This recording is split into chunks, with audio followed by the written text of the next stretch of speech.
আবারও জিভের ডগায় তীব্র হলাহল, আবারও তরজার আসরে দিলীপ ঘোষ। রাজ্যের শিক্ষামন্ত্রী ব্রাত্য বসু দিলীপ ঘোষকে আক্রমণ করতে গিয়ে বলেন উনি মহিলাদের সম্মান করেন না। জ্যাঠামশাই দিলীপ ঘোষের মেসোমশাই নির্বাচন কমিশনের চিমটি খেতে কেমন লাগে তা তিনি এবার বুঝবেন।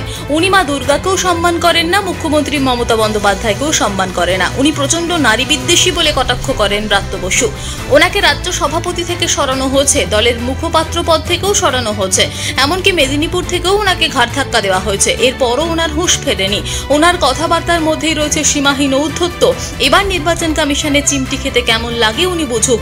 ব্রাত্য বসুর বক্তব্যের প্রতিক্রিয়া জানাতে গিয়ে দিলীপ ঘোষ বলেন, এবার পশ্চিম বাংলার সরকার থেকে দাঁড়াবো, সেদিন সব হিসাব ঠিক হয়ে যাবে। ভালো লাগে, এখনো ভালো।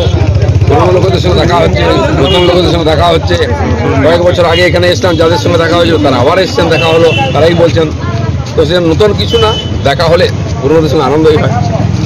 উনি ভালো কথা কবে বললেন, পশ্চিমবাংলা সরকার থেকে তাড়াবো, তখন হিসাব ঠিক হয়ে যাবে। দুর্গাপুর থেকে সনাতন গড়াইয়ের রিপোর্ট, টিভি নিউজ 10।